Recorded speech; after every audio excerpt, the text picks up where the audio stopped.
Have you ever sent an email that just completely missed the mark or tried to follow instructions that somehow made things more confusing? Oh, definitely. That feeling of like information overload or just plain miscommunication, it happens all the time. It really does. And often it boils down to something we're all doing constantly, maybe without even labeling it: technical communication. It's so true. I mean, think about it. Slack messages, detailed reports, even posts on social media.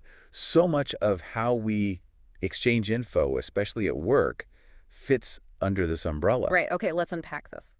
Today, we're doing a deep dive into the foundational principles of technical communication. And this isn't just for, professional technical communicators. No. Cool. It's genuinely for anyone who wants to get their point across more effectively, more efficiently in their professional life.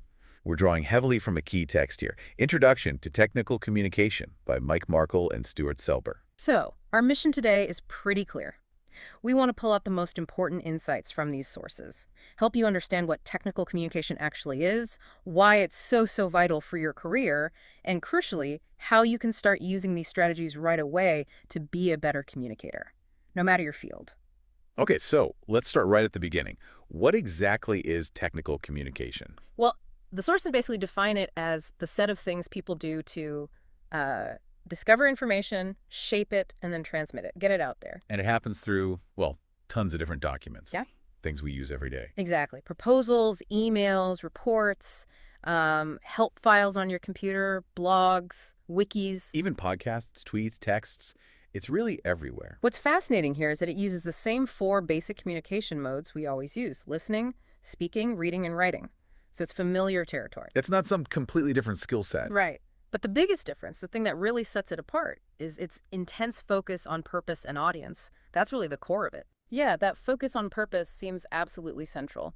The sources say technical communication often has two main goals, basically. Mm. First, there's communication that helps people learn something or carry out a task or maybe make a decision. Right. Like maybe an administrator needs a video made to explain selling in a new market. Or a company president writing in a newsletter about phasing out a product line. Or even a grant proposal trying to get funding. The goal is to inform or enable action. Exactly. And the second main purpose. That's communication aimed at reinforcing or maybe changing attitudes and motivating people to actually do something. Okay, like what? Well, think about a wind energy company. They might create a website, maybe with videos, to show the benefits of turbines versus the perceived risks. Ah, right, persuasion. Or on the flip side, a local property owners group might build their own website to argue against those same turbines. Both are using communication to persuade, to influence attitudes and actions. So purpose is one pillar. What about the other? That would be the audience. And this is crucial. In the workplace, you're usually not just writing for your professor anymore. Right. It's your colleagues, your boss. Supervisors, yeah. And often people completely outside your company. Clients, the public, partners. So you really have to think about who you're talking to. Absolutely. Mm. There's a great example about this. Imagine a public health scientist who's just finished a study on exercise benefits. Okay. From that one set of findings, they might create, say, four totally different things. A really dense journal article for fellow scientists, a short, punchy press release for the media, Gotcha. maybe a simple infographic for doctors to put up in their waiting rooms, and perhaps an animated blog post for social media. Wow. Same core info, but sliced and diced completely differently. Precisely. All tailored for very distinct audiences with different needs and levels of understanding. Which really highlights that a single piece of technical communication often does have multiple audiences, right? And they might even have different reasons for reading it. Exactly. You're always asking, who needs this? Yeah. And what do they need to do with it? Okay, so maybe you're listening and thinking, all right, I get it, but why are these skills non-negotiable for my career? I'm in marketing, or I'm an engineer. That's a fair question. Well, the sources really challenge this idea that only your technical expertise matters. Employers aren't just looking for someone who knows biology, for example. They need someone who can communicate about biology. Exactly, or communicate about civil engineering or finance or whatever your field is. It's fundamental. And the stats on this are pretty stark, actually. There was a 2013 survey. It found almost half, like 44% of executives thought recent grads were weak in soft skills. Communication, collaboration. Wow, almost half. Yeah, compared to only 22% who thought technical skills were weak. Another survey from around then found over 60% of employers felt job seekers lacked strong communication and people skills. So it's a consistent finding. Very consistent. And even more recently, a 2019 report, the National Association of Colleges and Employers, they found written communication was the absolute top priority skill employers looked for. 82%. 82%. That's huge. It is. Right behind it were problem solving at about 81%, and teamwork at nearly 79%. Verbal skills were high too, around 67%. This is what employers are actively looking for. And here's where it gets really interesting. This number just floored me. Companies spend, on average, an estimated $20 million a year just on writing training for their current employees. 20 million, that tells you something. It tells you everything. It's not a nice to have, it's a core business need they're investing heavily in. It really underscores that point from the source material. The better you communicate, the more valuable you are. It's a direct link. Okay, so if it's that valuable, why isn't everyone brilliant at it? The sources call technical communication a higher order skill. What does that mean? It means it's complex. It's not just about recalling facts. It's about synthesizing information, understanding people, planning your delivery. Okay. It pulls together a lot of different abilities. So it's not straightforward. Not at all. And because of that complexity, when you're creating something, a document, a presentation, whatever, you have to juggle several sets of factors. The sources outline 5 key ones. Okay, what are they? First, audience-related factors. What problem are they actually trying to solve? How much detail do they need? What's their background, their language, cultural assumptions? Even physical or cognitive abilities matter. Right. Thinking about the receiver. Exactly. Second, purpose-related factors. Right. What do you actually want your audience to know or believe or do after they read this? Is it just information, or is it about branding or publicizing something? Okay. Audience and purpose. What else? Third, setting-related factors. What's the situation? Like the project budget. The context, maybe a big software update is happening. Where will they read it physically, digitally? Social norms, formality. So the whole context matters. Hugely. Fourth, document-related factors. The actual thing you're creating. What kind of content? What type of document is it? A report, a blog post? What medium, print, web?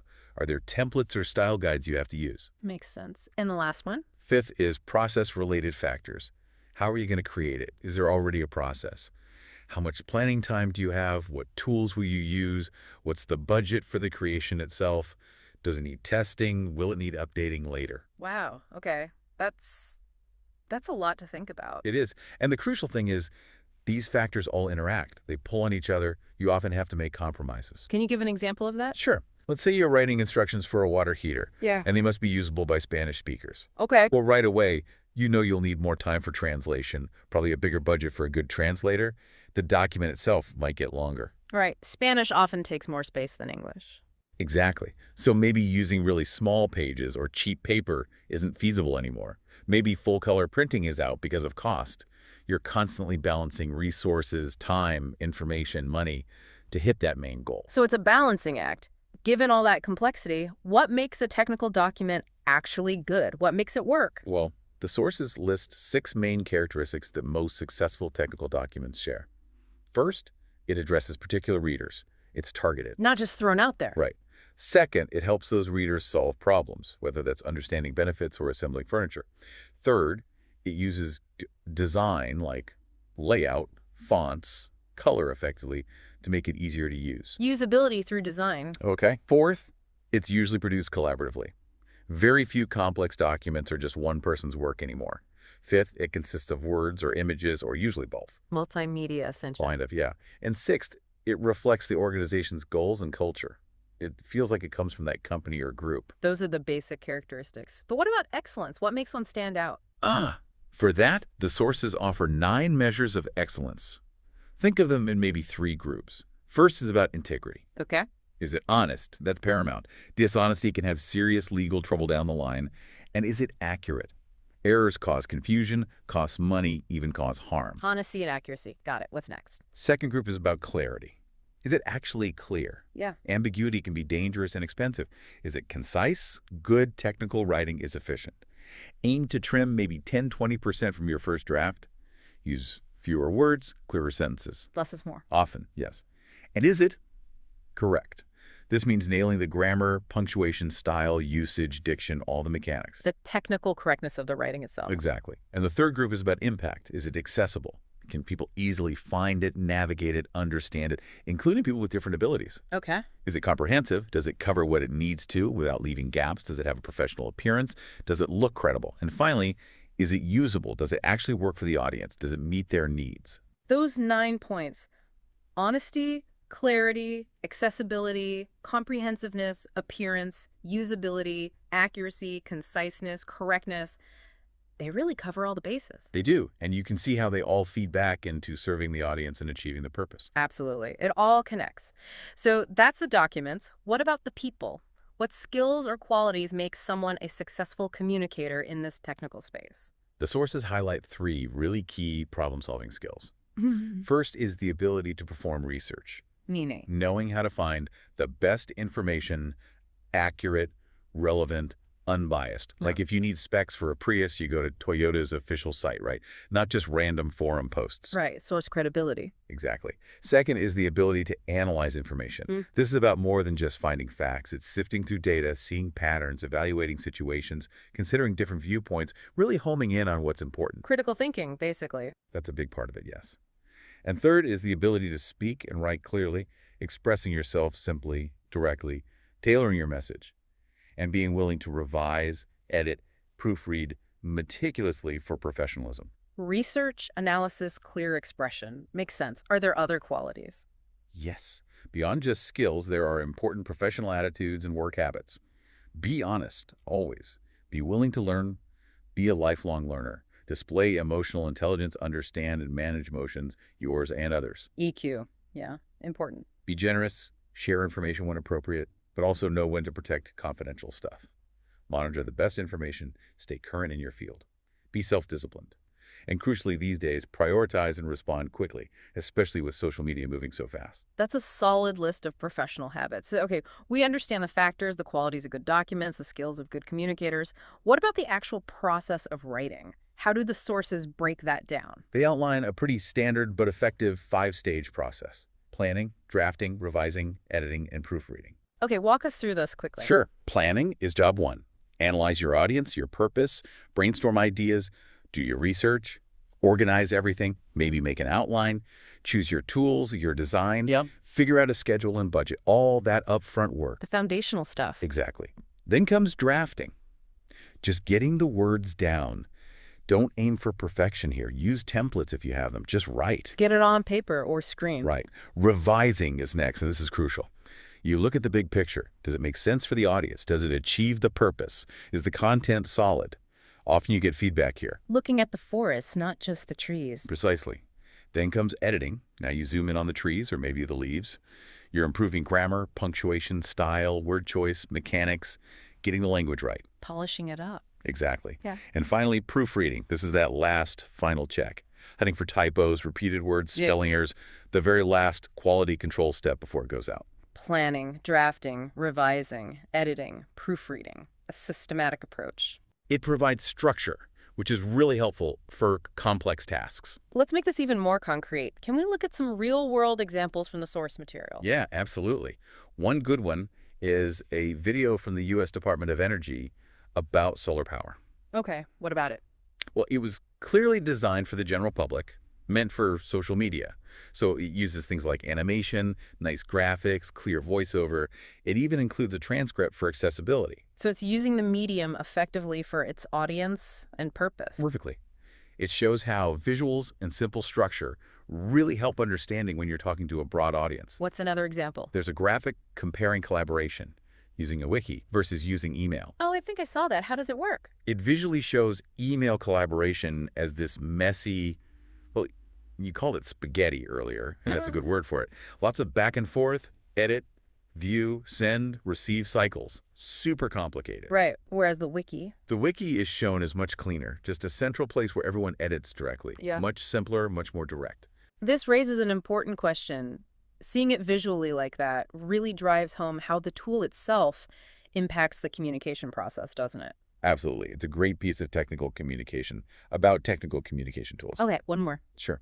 There's an example of a corporate blog post from Patagonia titled Fracking in Our Backyard. Okay, Patagonia. Interesting. Yeah. The post aimed to, one, educate readers about the fracking controversy, and two, present Patagonia's own stance supporting community education and pushing for regulation or bans. So informative, but also persuasive. Exactly. And it highlights how companies use blogs now to talk directly with their stakeholders, get their perspective out there, and even invite discussion, including critical comments. It's a way to engage and learn what people are thinking. Right. A two-way street, potentially. hmm Even if the comments are tough, it's valuable input. So wrapping things up from our deep dive today, it feels like the big takeaway is that technical communication isn't some niche skill for manual writers. Not at all. It's everywhere in our professional lives. It's absolutely vital for your career. And it all comes back to really understanding your purpose and your audience. That's the core. And achieving excellence requires specific skills, certain document characteristics, and those professional qualities we talked about. You've hopefully now got a really solid framework for thinking about how information gets found, shaped, and delivered effectively at work. Which should give you a real edge. So here's something to think about as we finish. Consider your own next significant piece of communication. Maybe it's a presentation, a proposal, an important email, even just a tricky conversation you need to have. How could deliberately focusing on your specific purpose and your intended audience change how effective it is? What small adjustment based on these principles might make a really big difference in how your message lands?